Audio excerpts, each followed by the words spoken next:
saben ustedes que hoy nos convoca la presentación de, lo tenemos aquí, el florilegio de las letras en español en los Estados Unidos del siglo XVI a mediados del XX, y lo que es muy importante, y está subrayado en la tinta que se ha empleado, en rojo, en su contexto histórico-cultural.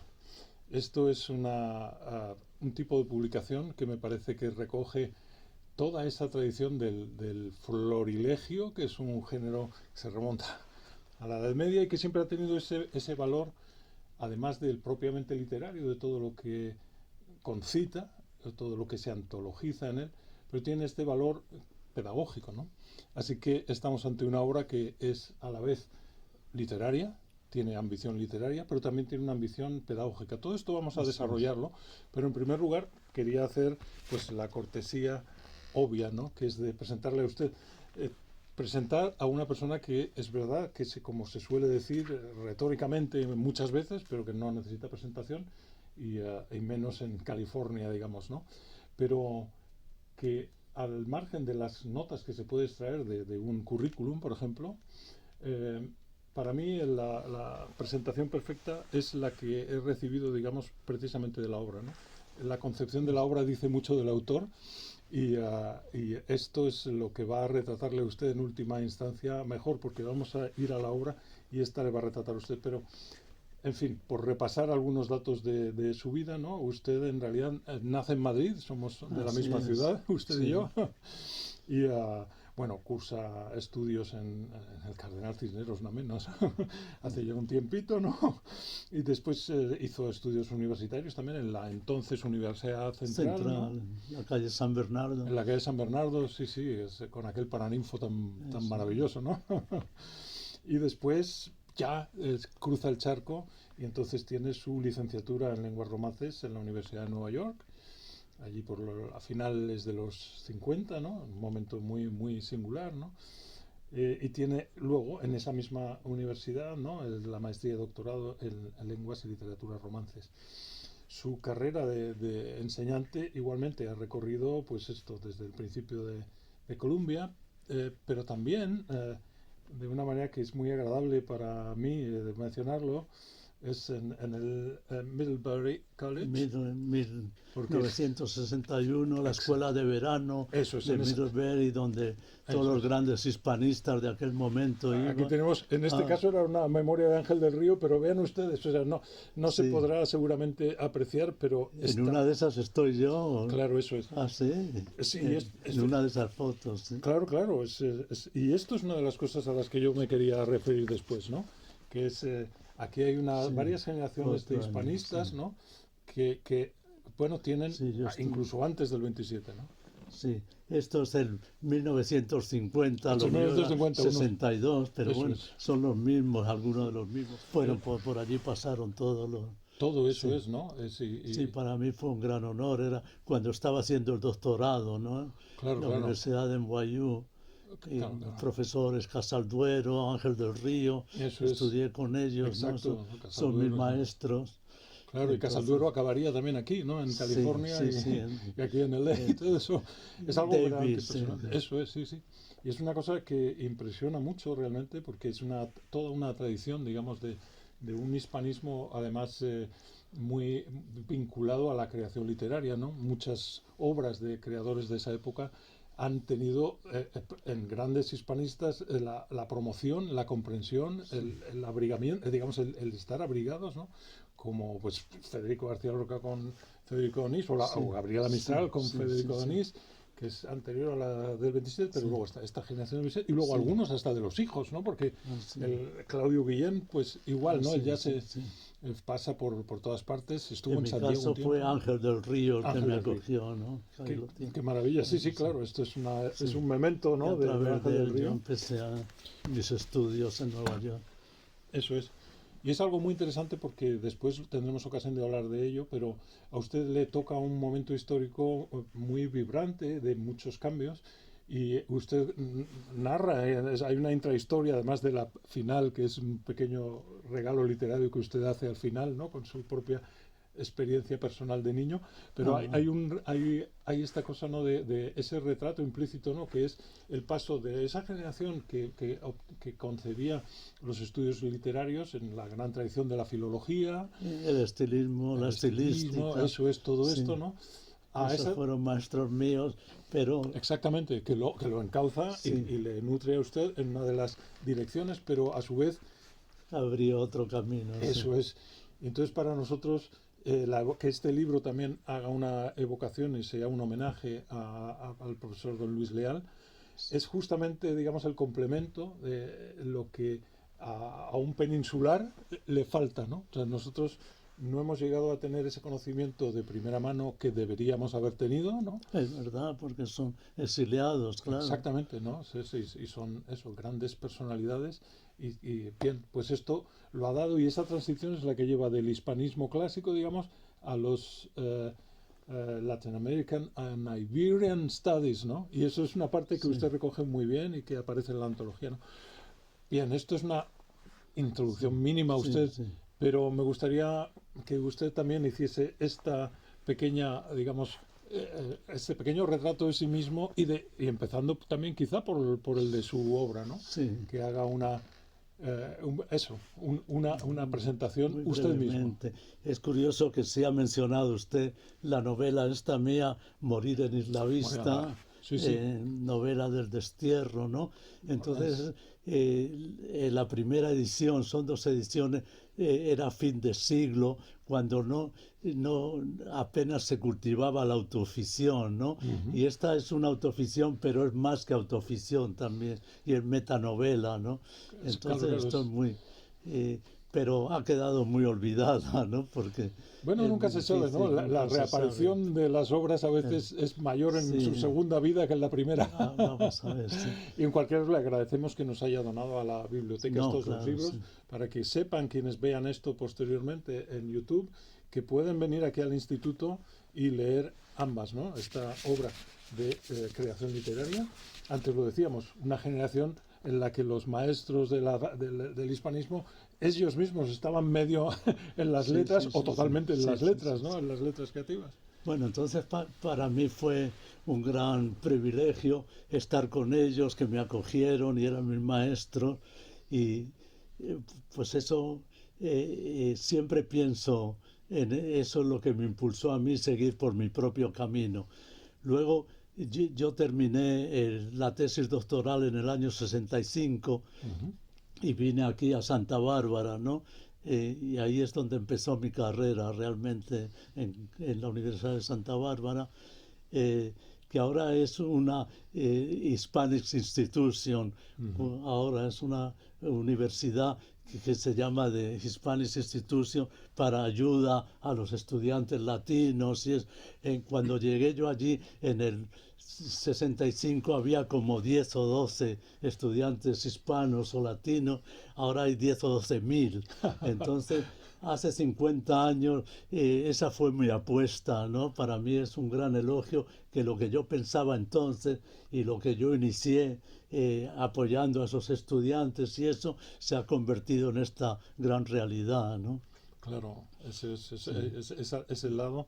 He leído también una entrevista con usted que le hace la propia universidad y está ahí, ¿no? Pues tengo una obra bastante numerosa, ¿no? Como crítico literario, tengo un libro muy importante que es La Marcha al Pueblo en las Letras Españolas, 1920-1936, y también he escrito bastante sobre Galdós. Tengo un último libro sobre don Benito Pérez Galdós, también otro libro reciente sobre Antonio Machado, etcétera. Entonces he podido combinar el estudio siguiendo a mis maestros, pero un poco sacando a la universidad de la llamada Torre de Marfil, ¿no? Pues a mí me impresionaba mucho cuando estudié allí en Columbia, que una gran universidad, la Universidad de Columbia. Yo empecé de instructor en Barnard College, pero a 2 kilómetros estaba Harlem, ¿no? Y en un momento de pobreza y de abandono, y cómo no había ninguna comunicación. Entonces, en mi caso como profesor, aquí cuando vine a Santa Bárbara y eso, traté de salir de ese espacio y estar vinculado con la comunidad, ¿no? Llevar la universidad. Por ejemplo, en Oxnard había un programa de radio, La Voz del Pueblo. Ajá. Entonces yo llevaba una vez por semana a los estudiantes la universidad con el pueblo. Bárbaro. Luego también en el año 71-72 enseñé un curso en la prisión de Lompoc. Íbamos todas las semanas, tuve un curso y llevaba estudiantes. Y entonces estos estudiantes, cada uno de su especialidad, estábamos allí 2 o 3 horas. Y eso, como profesor y como maestro, es una de las cosas más emocionantes de mi vida, tener que ir atravesando reja tras reja, ¿no? Para llegar, y cómo me acogían y me acogieron aquellos prisioneros, ¿no? Entonces eso ha sido uno de mis grandes logros que tengo, ¿no? Le entiendo perfectamente, bravo. En ese sentido, quizá pasamos a hablar, como es un homenaje Claro. a don Luis Leal. Por favor, por favor. Don Luis Leal llegó ya jubilado a la universidad. Aquí tenemos este libro cuando... después él nació, Luis Leal nació en 1907 y murió en el... Este es el libro, y aquí mi compañero Isaac Hernández hizo esta foto, y este es don Luis a punto de, cuando cumplió 102 años, iba a cumplir 103. Todas las mañanas, hasta un mes antes de su muerte, se levantaba, iba a la computadora y trabajando allí.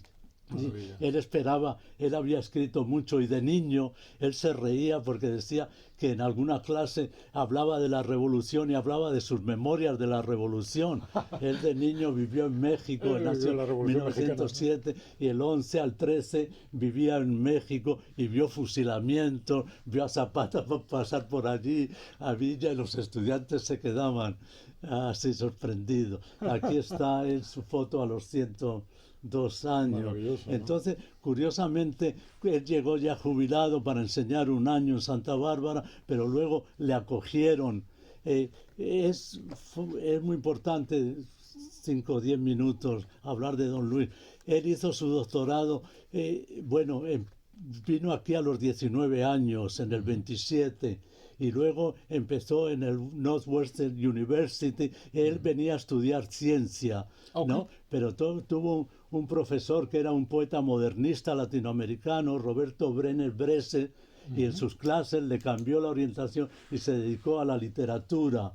Y luego pasó a Chicago a hacer el doctorado. Hizo el doctorado sobre las crónicas coloniales y sobre los cuentos y leyendas de los indígenas. Y uno de sus últimos libros, el del 2009 o 10, era Leyendas y mitos indígenas de México. O sea, eso fue muy importante. Pero luego tuvo que ir a la guerra. Es interesante decir, ahora que estamos viviendo esta guerra en Gaza y Ucrania, en el mundo, lo horrible que es la guerra, ¿no? Y yo viví eso de niño en España, la guerra civil, un niño de 3 años. Cuando veo ahora a los niños en Gaza y eso me parte el alma. Bueno, don Luis también lo pasó muy mal en la guerra. Primero dice que tardó como un mes en llegar a Filipinas, pero entonces él en Filipinas había leído literatura filipinas en español, y una vez curó a un niñito y el niño le dijo, "You are one of us", eres uno de nosotros. Bueno, entonces en los años 50 escribió el cuento mexicano, cuando empezaban Carlos Fuentes, Rulfo, Elena Poniatowska, y todos ellos le conocen a don Luis. Entonces fue uno de los grandes latinoamericanistas y hispanistas. En los años 50 y 60, cuando estudiaba yo, había muy pocos profesores latinoamericanos en las universidades, ¿no? He apuntado aquí el nombre porque don Luis los conoció a todos ellos y él fue parte de ellos. Andrés y Duarte, Torres Rioseco en Berkeley, Ángel Flores, Balseiro, Anderson Inver, Fernando Alegría, eran como 6 o 7. Yo recuerdo que tomé una clase con un profesor, porque yo hice el doctorado en romance, lenguas, pero español y hispanoamericano, pero que apenas no, se quedaban en el modernismo. Lo mismo que con nosotros también la generación del 98. Sí. En la época que estudiaba yo, por ejemplo, yo quería haber escrito mi tesis doctoral sobre la novela española en los 50 y 60 y no me permitieron porque decía, tiene que ser un autor muerto ya. Había que matarlo para poder estudiarlo. Bueno, entonces, don Luis, ya para terminar, en los años 60 o 60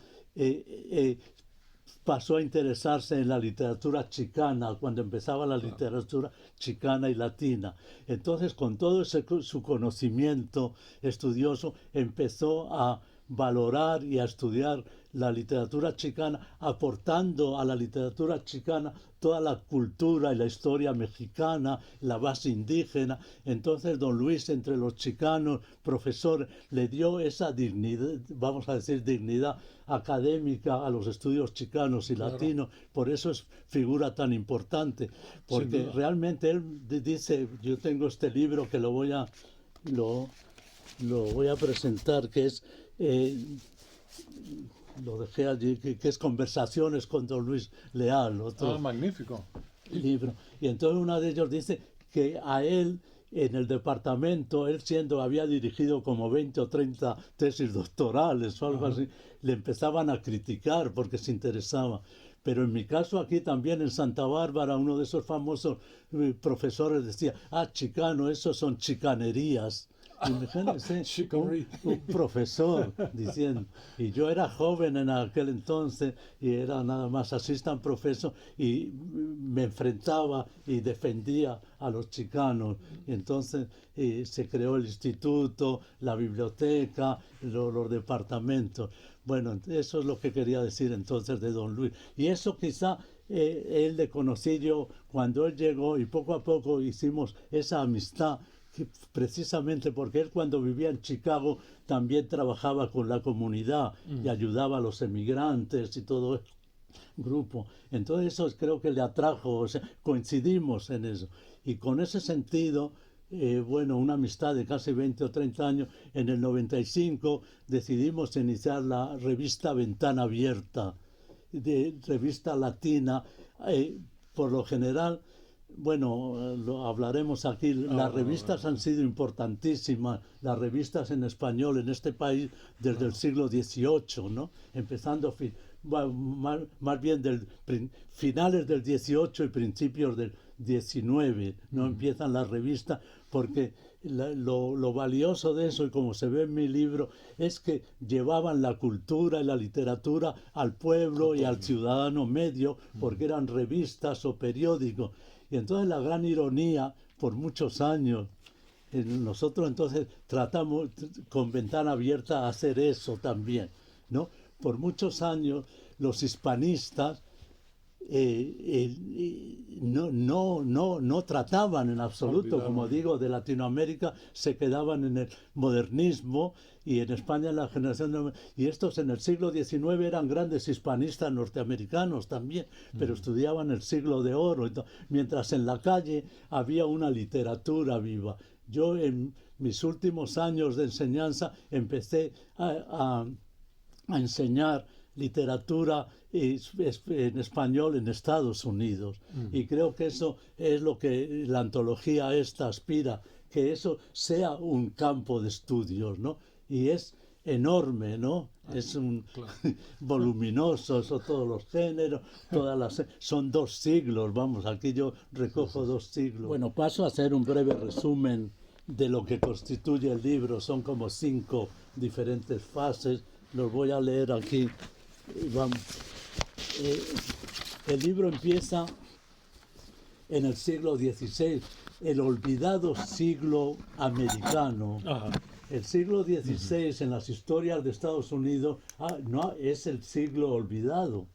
En cambio, en ese siglo, desde 1512, tenemos literatura en español, tenemos cartas, diarios, poemas, les voy a decir unos cuantos de esos, Por y favor. yo recojo los naufragios de Álvar Núñez, Cabeza de Vaca, Maravilla. que es un clásico, Clásico. ¿no? Que de Florida vino aquí hasta Sinaloa, que en Increíble, México. a pie. El diario de la expedición de Florida de Luis Cáncer y Gregorio Beteta, cartas de Pedro Menéndez de Avilés, 1565-1576, que fundó el pueblo de San Agustín, 1565, Florida. en Florida. Tenemos poemas, la obra nuevamente compuesta, La Florida, y luego tenemos el libro La Florida de Alonso Gregorio Escobedo, 21.000 versos. Imagínense. Poema Entonces, épico de- todos los géneros, diarios, cartas, crónicas, memoria, está aquí en el siglo XVI sobre la vida y sobre Estados Unidos. Luego también, como Cabeza de Vaca, y se trasladó hacia aquí, también empezó el descubrimiento en el norte de México, y tenemos Marcos de Niza, el descubrimiento de las 7 ciudades de Cibola. Claro, claro. Ya. Entonces, alguno de esos. Luego, lo que. Vamos a ver. Entonces, yo lo que paso después de 3 ejemplos de eso, de las cartas y lo de los naufragios, luego la historia de Nuevo México, Claro. de Guiferrer, es de el 1606, y luego lo interesante fue también en 1598, acabando el siglo, llegaron de el Nuevo México. La historia de Nuevo México es un poema mexicano, y ahí en México, en Nuevo México, se creó ya una sociedad hispana en el siglo XVII, XVIII, entonces una parte de mi libro, esta primera parte, lo dedico a la literatura popular. Tenemos, por ejemplo, cuentos. Hablando de este interés de ir hacia el pueblo y lo popular, en esta antología le doy mucho valor a la literatura oral popular, ¿no? Y en la primera parte, que corresponde ya al siglo XVII y XVIII, en Nuevo México, tenemos, por ejemplo, un cuento, no recojo muchos cuentos, uno que es las picardías de Pedro de Ursdemalas, que es un cuento. Este Pedro de Ursdemalas, en España y en Latinoamérica hay cientos de cuentos sobre él, ¿no? Yo recojo uno, y luego recojo 2 romances populares famosísimos, Gerinaldo y Delgadina, son 2 de los grandes romances históricos. O sea, esa tradición popular en Estados Unidos, en el suroeste, en Florida, Nuevo México, California, viene desde la Edad Media española, del siglo XII, XIII. Eso es. Y yo he recogido varios, luego hablamos más alguno de ellos. Claro. Pero, por ejemplo, uno de estos hispanistas que en el siglo XX hay varios que se dedican a estudiar, es Juan Rael, Cuentos españoles de Colorado y Nuevo México.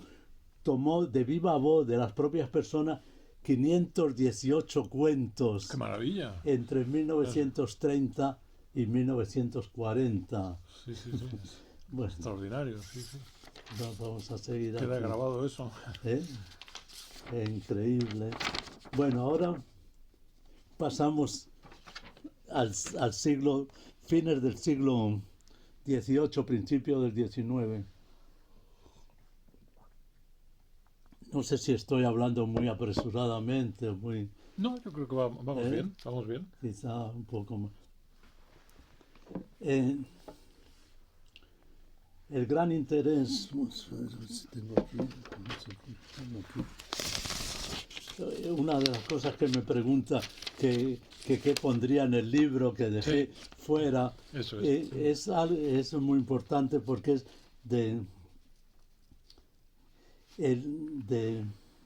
1785, es otro poema épico de la rendición de Pensacola y conquista de la Florida Occidental, de Francisco de Rojas. Conquista de la Florida Occidental por el conde de Galvez.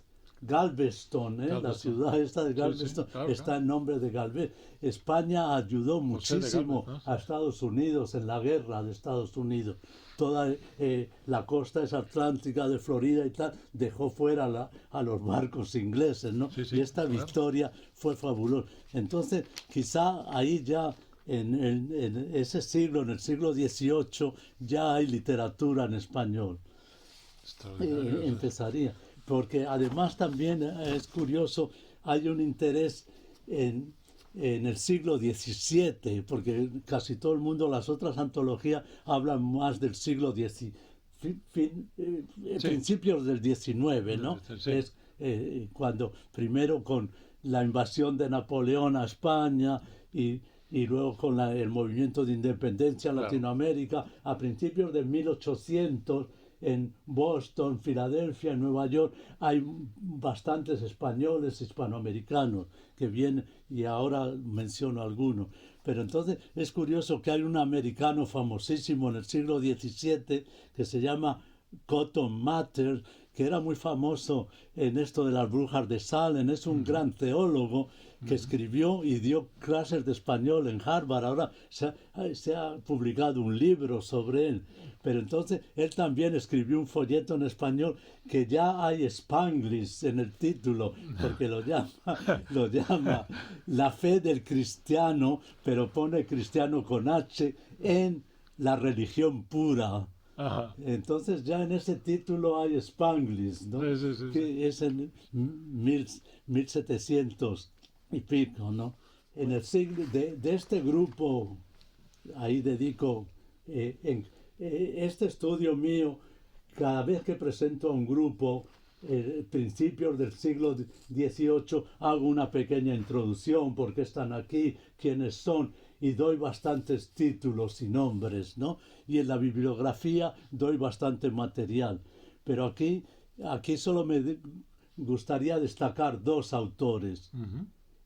Uno es Francis F. Sales, que era francés, nacido en Francia, de padres españoles catalanes, se llamaba François Salas. Ajá. Pero aquí en el 1808-9 hubo una reacción, leyes contra los emigrantes franceses. Okay. Y entonces él se puso Francis F. Sales. Y es famosísimo porque fue el maestro de Tignor y varios de los grandes hispanistas norteamericanos, y enseñó en Harvard también. Y escribió un libro en 1825 que luego tuvo 14 ediciones a lo largo del siglo XIX, que es Colmena Española o piezas escogidas de varios autores españoles, 1825. Y se usó mucho en la enseñanza de español en el siglo XIX. Pero hay otro, Manuel Torres. Manuel Torres era un español también, pero que vino a Colombia, se hizo colombiano y estuvo envuelto en la revolución, en la independencia, pero en 1911 publicó un libro muy famoso de un francés, pero aplicado al español, y en el segundo volumen de ese libro tiene 100 páginas de literatura española del siglo de oro y hasta el siglo XVIII. Así que tenemos que en 1811 cualquier ciudadano americano en Filadelfia podía entrar en una librería y comprar un libro de clásicos españoles. Eso no se conoce, vamos. No, claro, efectivamente no. Entonces eso es importantísimo en el siglo XI. Sí. Colocar eso en la imagen mental, ¿no? Y hay uno de los fragmentos que copia es de Baltasar Gracián, y ahora hace 2 o 3 años una antología española, un famoso de la Academia Española publica a Baltasar Gracián y recoge el mismo pasaje que este hombre, que se podía leer en Filadelfia en 1811. Bueno, ahora Luego, eso digo, comienza el despliegue. Hay como 20, 30 libros entre 1803 y 4 hasta el 30. Luego, a partir de los años 40, empieza el auge de los libros en español en Estados Unidos y de los autores. Por ejemplo, ahora mencionaré algunos nombres, ¿no?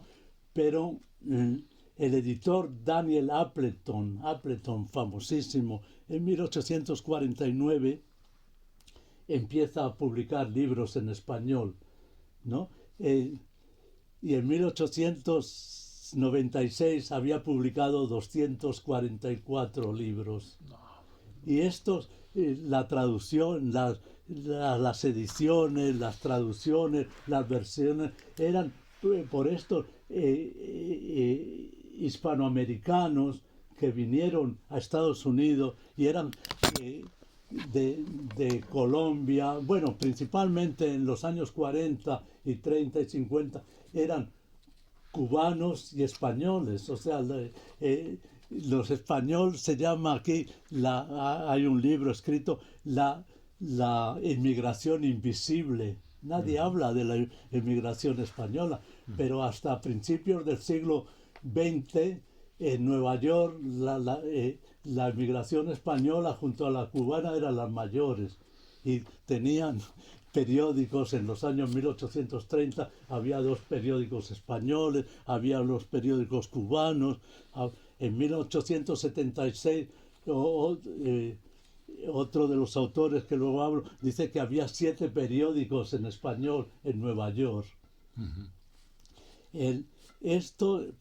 Así que en Rafael Pombo, aquí las 3 grandes figuras que recojo yo, o sea, estos son escritores intelectuales, ¿no? Bueno, en primer lugar, muchos de estos cubanos y colombianos venían con el gobierno, algunos de ellos, y eran personas educadas, bueno, con estudios universitarios, y era la época de la Ilustración, y tenían grandes bibliotecas, sus padres y sus casas, entonces eran intelectuales.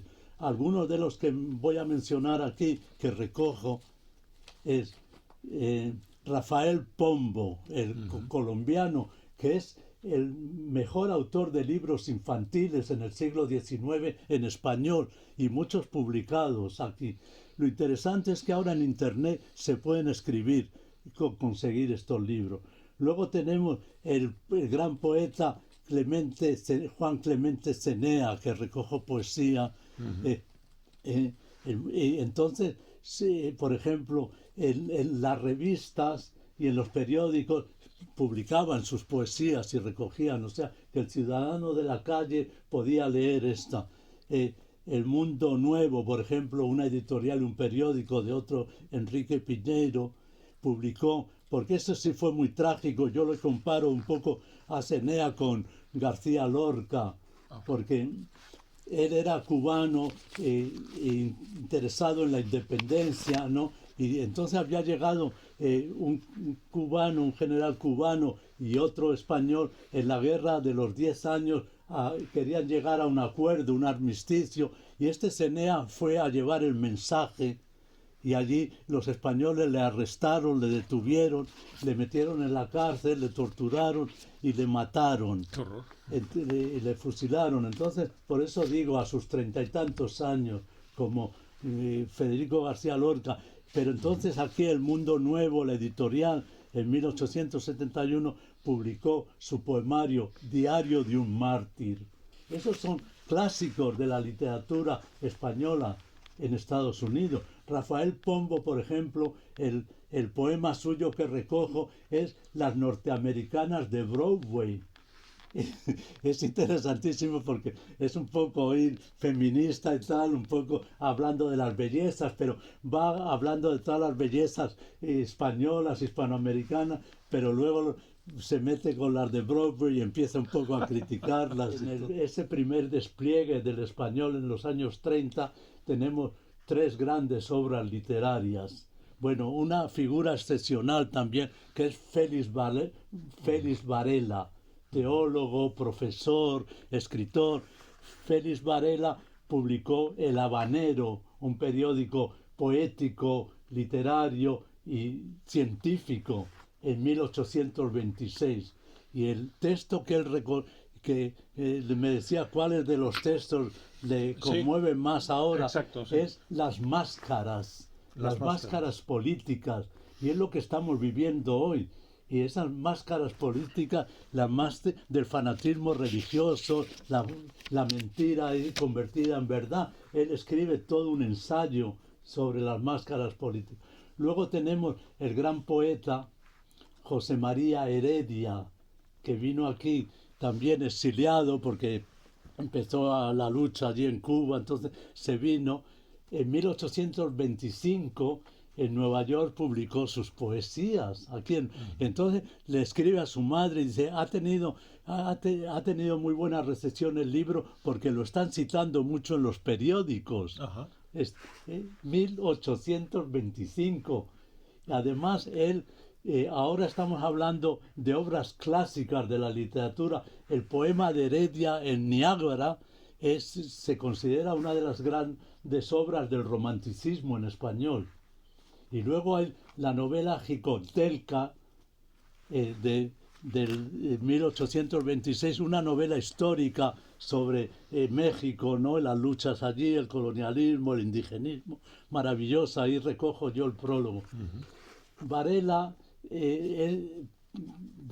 diríamos, es un santo, luego, esta persona, porque es el que empezó algunas de las iglesias católicas, pero él entonces se iba al barrio pobre, se me ha olvidado cómo lo llama, el quinto no sé qué, en Nueva York, a ayudar a los emigrantes irlandeses, casi todos en aquella época, claro, en la católicos, pobreza. sí, Y luego él acabó, después de haber escrito tantos libros, haber sido un teólogo, en San Agustín, allí, al lado de la iglesia, en una cabañita allí con su violín y su eso, casi en la miseria. Varios de estos autores viven en condiciones muy difíciles, en habitaciones en Nueva York. Les puedo decir cómo vivió Rubén Darío en Nueva York en una época, pero bueno, ese no, vivía en una época mejor. Pero la idea de estar en esa situación, ¿no?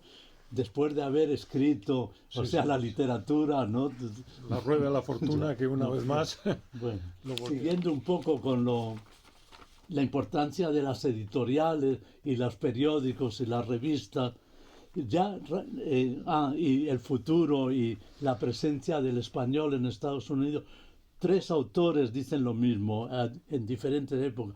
Rafael Pombo, que llegó a Nueva York en 1856, escribe: si hay en el universo un punto a propósito para centralizar y difundir el cambio de ideas y literatura panhispánicos, ese punto es Nueva York. 1856. Ese punto ha ido creciendo cada vez más. Entonces, Sarmiento, el gran Domingo Sarmiento, también estuvo en Estados Unidos y publicó en 1867-68 la revista Ambas Américas, revista de educación, bibliografía y agricultura. Y también publicó, porque es muy interesante, y varios de estos, 3 o 4 de estos autores míos que cito, estaban vinculados con sus países, con Perú, Ecuador y Argentina, los 3 que cito, y les interesaba mucho, ya desde el primer español, Vicente Foronda, en 1803 escribió Apuntes ligeros de los Estados Unidos, 1804, Vicente de Foronda, 1803, Cartas sobre lo que debe hacer un príncipe que tenga colonias a gran distancia, eliminarlas. Y esto es un español, ¿no? En 1803, en Nueva York, diciendo eso. Entonces, los españoles y los hispanoamericanos estaban hermanados, estaban juntos. Aunque a veces algunos luego con los cubanos, uno estaba a favor, otro en contra, pero estaban presentes. entonces, lo que él dice aquí, bueno, que estos apuntes ligeros, es una de las primeras crónicas de europeos sobre Estados Unidos, 1804, y él elogia, hay dos cosas que elogia mucho, que es los otros tres, que es la educación y las bibliotecas y la lectura, ¿no? Aunque también hace una crítica de Estados Unidos que ahora gana mucha atención. Dice, ponen mucho la prensa, ¿no? Ponen muchos anuncios, porque lo que más les interesa es el dólar. Y mira ahora con este tipo ahí, el millonario este controla. Pero eso es lo que casi todos estos españoles hispanoamericanos siempre dicen eso, del dólar. Bueno, entonces otra... y luego en 1800, estoy hablando de un auge que hubo entre los años 30 y hasta los 80, porque luego a través de los 80 hay una gran eclosión. Pero, por ejemplo, en 1876, hablando, yo cito varias revistas, pero cito una de dos españoles, José García y Enrique Muñoz, 1876, las novedades, España y los pueblos hispanoamericanos. Y esta revista tenía mucho de literatura y de cultura en Nueva York, duró hasta 1918. Impresionante, sí. 40 años casi o más. Y luego en los últimos años el editor era dominicano. Entonces vemos eso. Por ejemplo, también publicaban libros. Esta revista, La Novedad, otro de los grandes autores que voy a hablar del siglo XX, el dominicano Pedro Enríquez Ureña, claro, famosísimo, claro. En 1918, La Novedades le publicaron su obra teatral El nacimiento de Dionisio. Bien. Bueno, pasamos ahora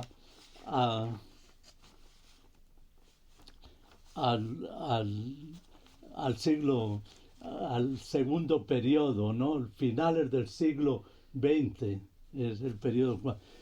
California, entonces, como el libro mío y Ventana Abierta está escrito en California, mucho de lo que hay varios capítulos, pasajes dedicados a California, que igualmente se podían hacer en Texas o Nuevo México o Arizona, ¿no? Pero yo escogí California y yo llegué a escribir, también he publicado, volviendo esto, California hispano-mexicana, una nueva narración histórica cultural. Y volvemos a, bueno, muy influido también por mis conversaciones con don Luis, ¿no? La idea, digo, una nueva narración. Ha recibido muy buenas reseñas, pero creo que está agotada. Vi que en Amazon la vendían por $90, ¿no? Pero entonces, nueva narración, porque se ha escrito, bueno, mi bibliografía, cientos de libros, ¿no? Sobre la historia de California en español. Y cuando se habla del español, lo que se trata más es de la colonia y de las misiones. Pero entonces lo que yo trato más es la vida civil de los californios, los que crearon los pueblos, los que crearon los ranchos. Entonces hay toda una... cito de ellos, Alvarado, Guadalupe Vallejo. Estos además eran jóvenes que habían nacido, vinieron sus padres con de Anza en 1775, salieron de México 74, llegaron a 75 sin disparar un tiro, eso, y acogidos por los indígenas por donde pasaban y les daban comida y todo. Entonces, y estos chicos que luego llegaron a ser gobernadores de California y eso con 20 y tantos o 30 años, eran románticos, ¿no? Y tenían, bueno, casi todos estos que estoy hablando eran románticos porque se lanzaron a la aventura, a la vida, a la acción y combinaban lo político, lo aventurero con lo intelectual. De los que estaba hablando que cité, me quedé en Bonalde, pero hay otros dos importantísimos. Eugenio María de Hostos. Este es un filósofo, un pensador. Aquí vivió también, vinculado también al movimiento independentista cubano y puertorriqueño.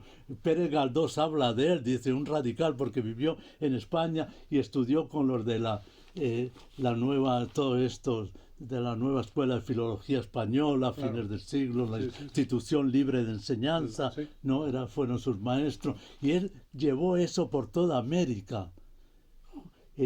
La cultura, el derecho, la educación en Perú, en Chile. Es muy interesante porque otra de las cosas importantes de estos autores y de la antología mía, esto que se ve, bueno, el sueño de Bolívar, ¿no? Y de Martí, nuestra América, más que nacionalista o nacionales, era América, la unión entre ellos, ¿no? El crear una nueva América.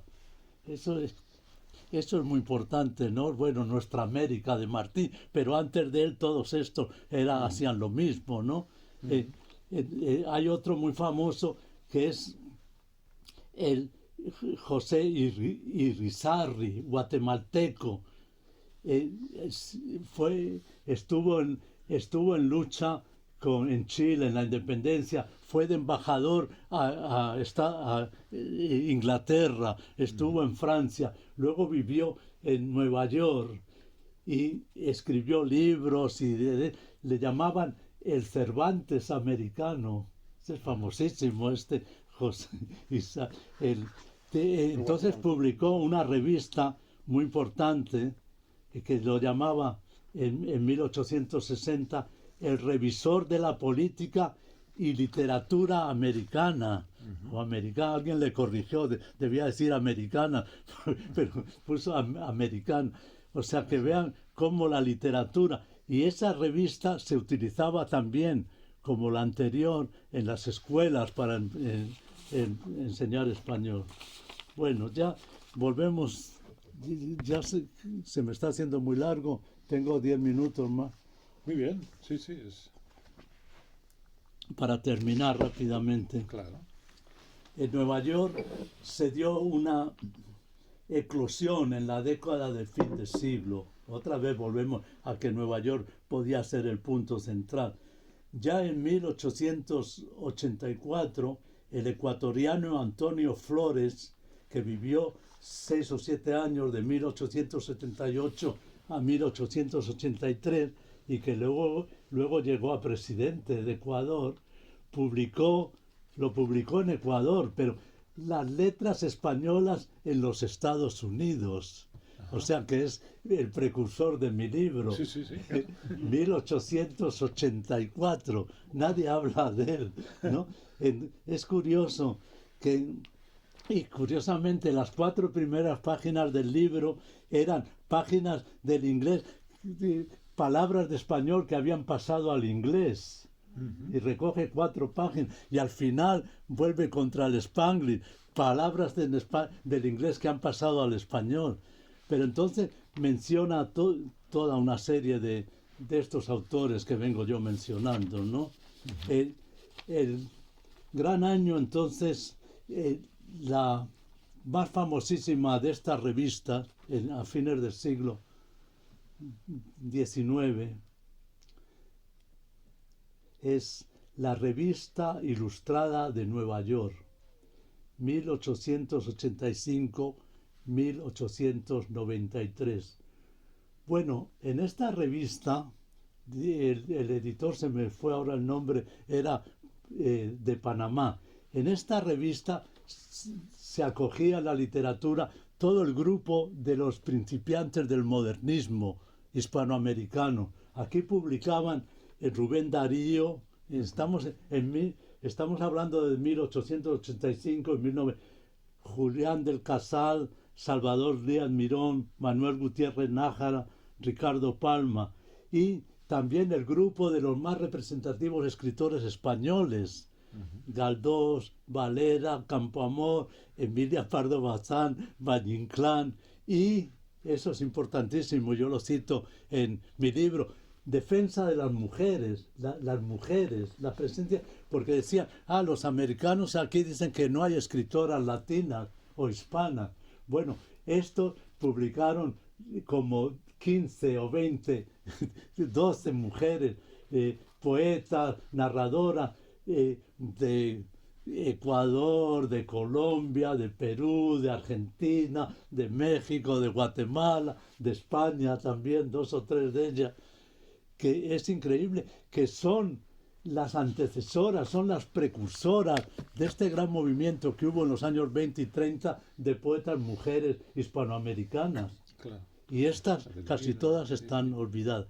Luego tengo aquí, para no cansarle mucho, 2 cosas que quiero mencionar, porque luego teníamos que seguir con el siglo XX. Quizás luego lo dejamos ya a pregunta. Hablando de poesía, en California hay un libro que es la poesía en la prensa hispana de Los Ángeles, 1848-1900, y hay como 200 páginas de poesía. Claro, el editor dice que son angelinas o muchos dicen chicanas. Bueno, lo que pasa es que esas poesías a veces aparecían solo sin nombre o con las iniciales, pero los nombres que he visto yo, la mayoría también son poetas españoles y mexicanos, y algún cubano de estos que he mencionado. Y luego mi gran descubrimiento es el teatro. El teatro en español en California, entre 1848 y 1890. San Francisco, Los Ángeles.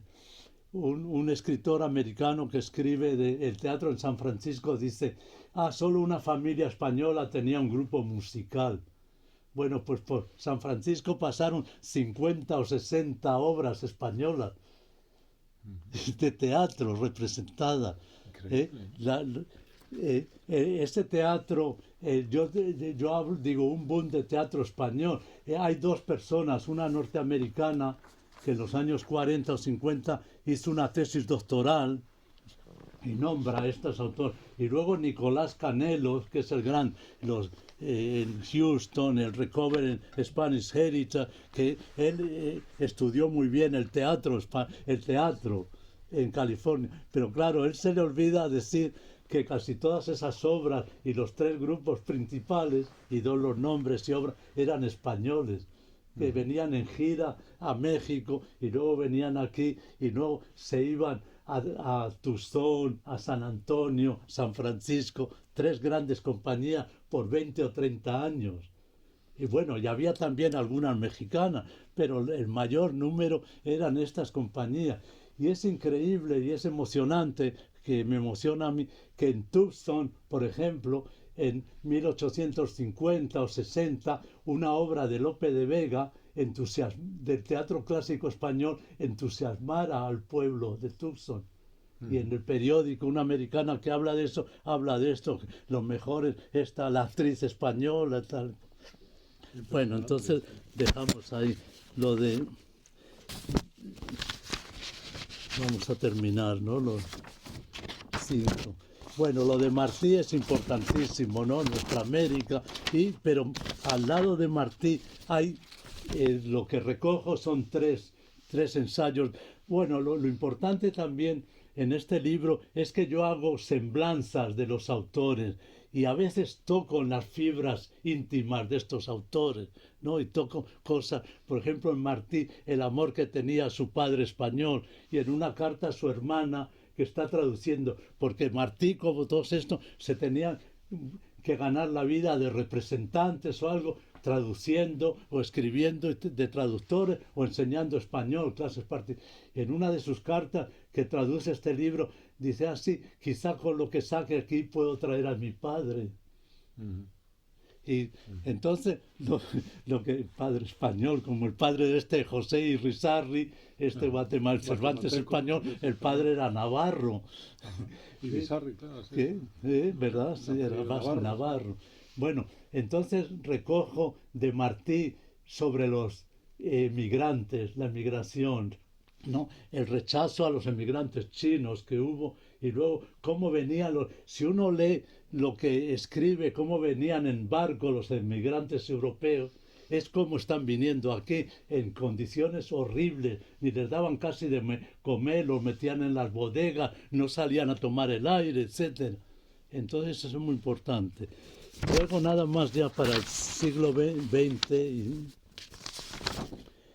les voy a decir nada más las tres cosas que toco, ¿no? Porque ahí está. Es muestras de la literatura oral popular. Recojo también en romances. Luego, de una literatura obrera de principios de siglo a los años 20. Hay toda una literatura obrera en Nueva York, en Florida, en Los Ángeles, ¿no? Y doy los nombres y cito, porque es literatura, ¿no? Bueno, eh, son escritores, ¿no? Todos ellos, y hablo mucho. Luego tengo un intermedio fronterizo, Sí, pero sí, es sí. muy interesante que el intermedio fronterizo, y en esto de todo, toda esta literatura, Vasconcelos, la gran literatura, mucha de esta gran literatura es lo que es literatura del exilio, ¿eh? Son exiliados que vienen y viven aquí. Yo tengo un intermedio fronterizo con México, ¿no? Porque con la Revolución Mexicana, y primero cuando Napoleón invadieron México, vinieron en el siglo XIX, también en el siglo XX con la Revolución, y eran exiliados, ¿no? Pero entonces toda esta gran literatura de frontera también viene de la Edad Media española. claro, Tenemos claro, los eso es, romances fronterizos. claro, claro, Y sí. entonces tengo un romance aquí escrito por el rey de Granada, el rey moro, Boadil, Boabdil, sí, que sí. es lo que Heredia y todos ellos, ¿se lo puedo leer? Claro, por supuesto, por favor.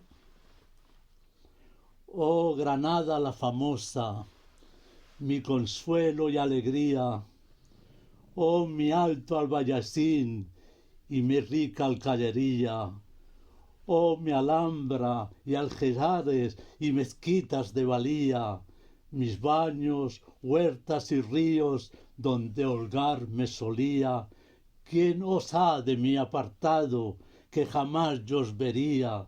Ahora te estoy mirando desde lejos, ciudad mía, mas presto no te veré, pues ya de ti me partía. O sea, toda la literatura y toda la poesía desde el siglo XVIII del exilio, los españoles aquí que escribieron todo, sale de aquí, de este poema. Qué interesante, ¿eh? Es formidable, sí, sí. Bueno, eso es el intermedio.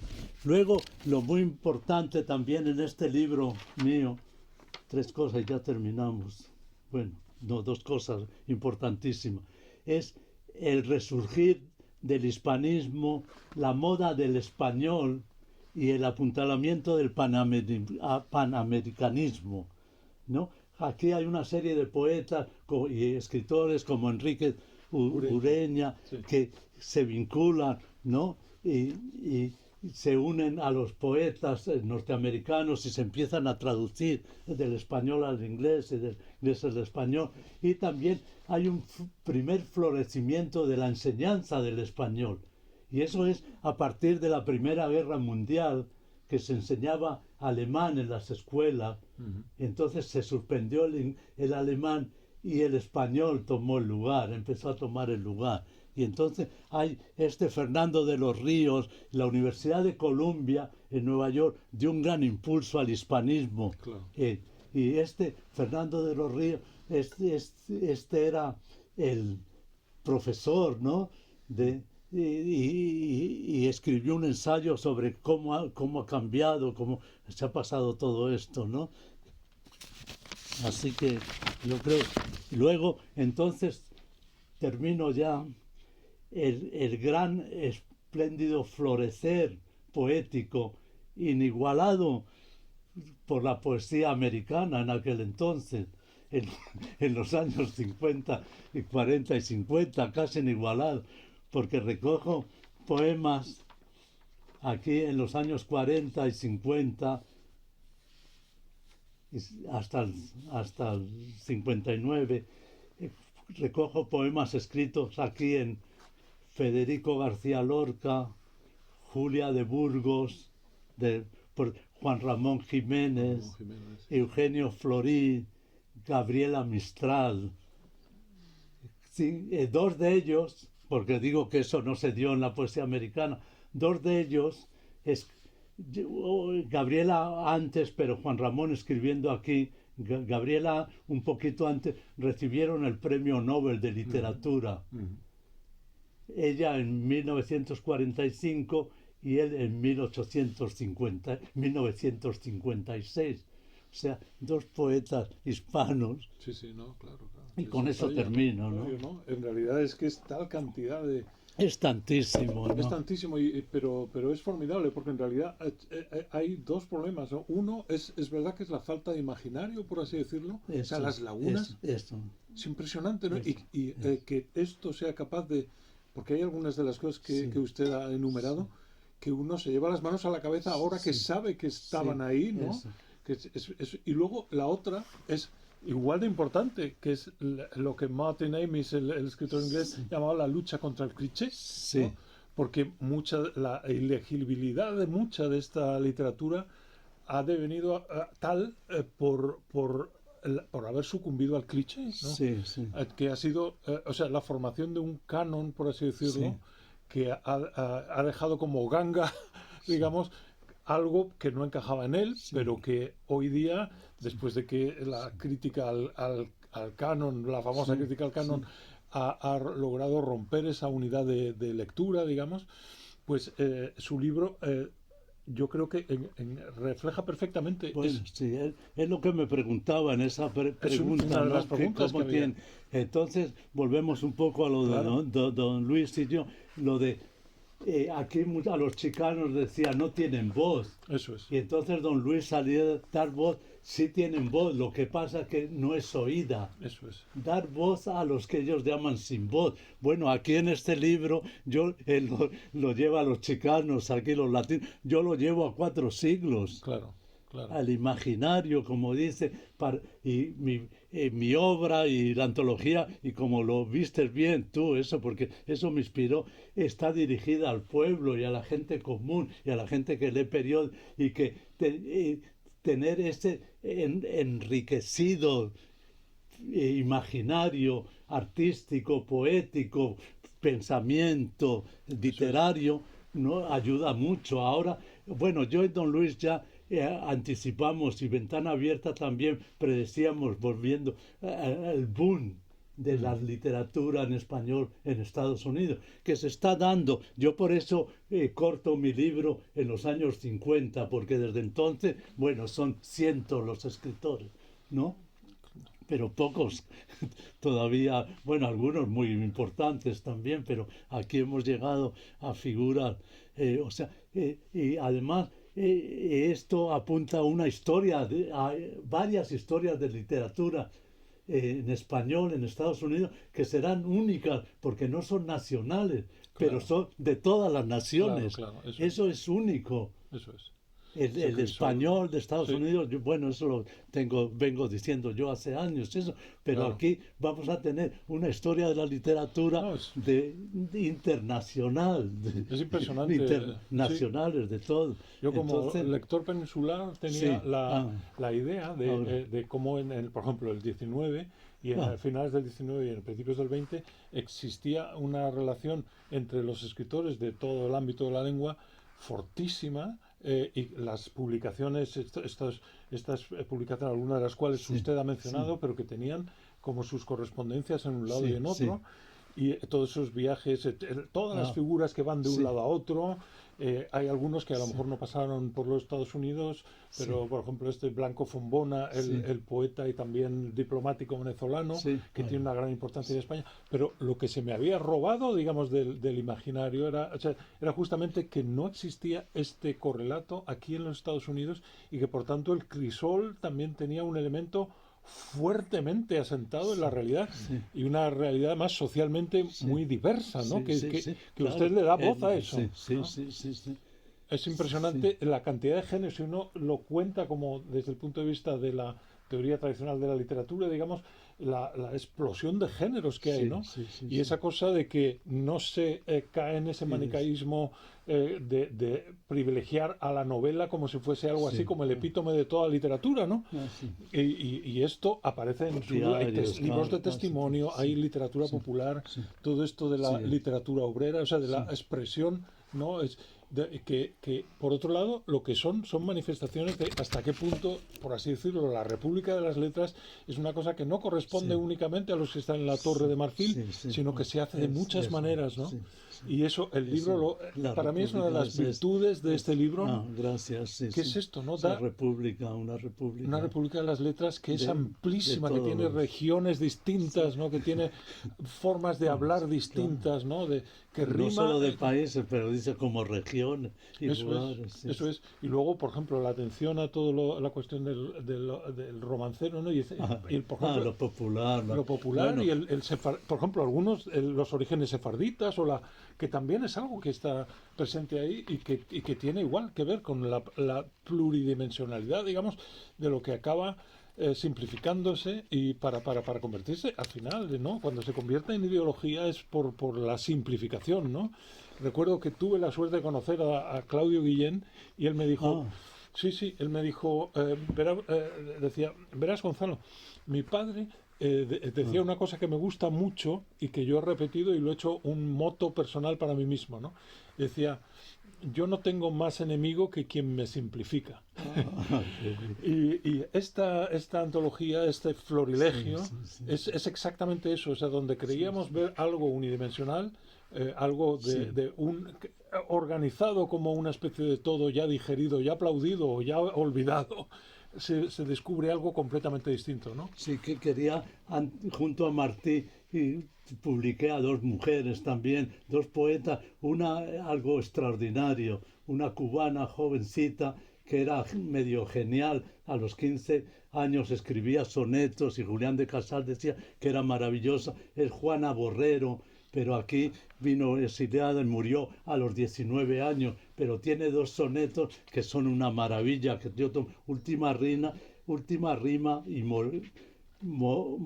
morire tomado de un músico italiano. Yo cuando quise saber algo de este músico puse en el internet Vorrei morire y me contestaron llame a este número de teléfono si se va a suicidar. Pero quería nada Sí más que que me volver a morir. preguntaba cosas que me emocionan mucho con lo popular. Aurelio Espinosa, otro de los grandes, lo cojo el español de Nuevo México, es el que recogió todos estos romances y en los años 20 y 30 recogió varios en California y varios en Santa Bárbara. Y con el nombre de los autores. Y lo que es emocionante que uno de los más famosos corridos españoles, La esposa infiel, hoy en día Ajá. criticaríamos eso, de un romance, se lo dijo entero exactamente como es un muchacho en Santa Bárbara, Federico Ruiz, de 18 años. Qué increíble, Imagínense, qué maravilla, ¿no? eso sí me emociona, me Sí, sí, conmueve. no, claro, claro. Exactamente como está dicho, como se decía en el siglo XIV o XV en España, aquí un chico de Impresionante. 18 años. Eso es algo.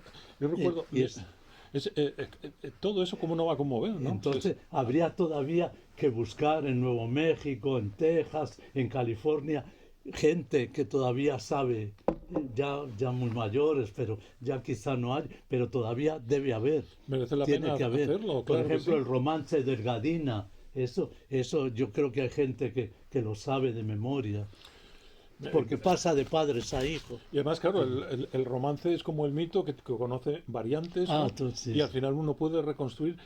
Hay una historia que me contó una señora amiga hace muchos años, Claudia Roden, que ella misma es judía sefardita de Rodas, y que me contó que ella junto con Hilary Pomeroy, que es una especialista en copla medieval de la Universidad de Londres, habían estado buscando ella misma había estado buscando una copla de la toma de Granada, que ahí ha aparecido otra vez para mi sorpresa, ¿no?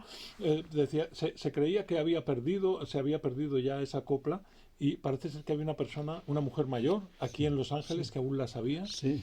Llegaron a grabarla y se había muerto, Ya. no lo pudieron grabar, pero al final la madre de la señora Roden, en una fiesta que dieron, porque habían hecho un congreso de cocineros de cocina sefardita, Sí. al olor de aquellas cosas que no olía desde niña, Sí. y al oír los eso como cantos, sí. de repente prorrumpió El- en ese romance perdido, Sí. que parecía que ya había Sí. desaparecido de la faz de la tierra, y lo Sí, encontraron sí, así, sí, ¿no? sí, Casualmente, sí, ¿no? sí, Y sí. sería maravilloso Sí, poder sí, sí, retomar sí, sí. eso, ¿no? Quería decir solo 3 cosas más, ¿no? Porque me he equivocado cuando hablaba el profesor en Colombia, Sí. que difundió tanto el español y que conocía tanto a sus alumnos. El nombre es Federico de Onís, no José Montesino. Sí, Federico José de Onís, Montesino es sí. otro de los exiliados. Y Sí. luego... Onís es anterior y me gustaría decir los 3 poemas, no contar, que escribió Rubén Darío, y lo mal que lo pasó Rubén Darío, porque le dio una pulmonía y casi se muere. Eh, este Salomón de la Selva cuenta cómo estaba Rubén Darío en Nueva York, el gran Rubén Darío que vino con el poema Paz para traer la paz a Me parece, Estados Unidos, sí. América, que tuvo una pulmonía y casi se muere. Y está en este cuarto. Yo creo que lo exagera un poco. ¿Quieren que lo lea? Por favor. Sí.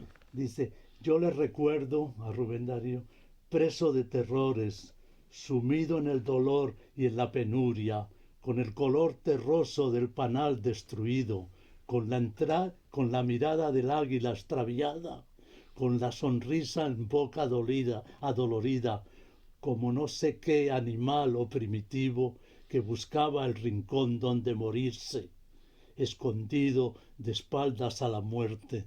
Y en esas habitaciones vivieron muchos de estos. Claro que luego él se curó y escribió luego otro, Rubén Darío, diciendo, de la tierra del águila en donde Tánatos cabalgante y flaca me dio un susto con su hoz sobre sus carcases de caballo, he venido a la tierra del Quesal, en donde rememorando bellos años de juventud, la salud empieza a halagarme, el trópico a reencantarme y la vida y la esperanza a sonreírme, pero un mes después se moría. Y ya con eso de lo... Bueno, es impresionante. Usted mencionaba la pasión hasta el último día Sí. del profesor Don Luis Leal, pero como estamos viendo, la suya no es ni en un ápice menor. Así que, bueno, se lo Muchas quiero gracias. agradecer. Sí, Hemos sí, hecho un sí. punteo, estoy Sí. viendo ahora las preguntas, Ya, las pero- hemos ido tomando, sí, ¿no? lo hemos ido retomando, retomando, sí. y estas Sí, cuestiones yo más creo que personales, sí. ¿no? De Sí. que le conmueve, que le Sí. gustaría para un Sí, no. tal, No, yo creo que ya y está bien así. lo que nos queda es el punto final, que es el agradecimiento. Bueno.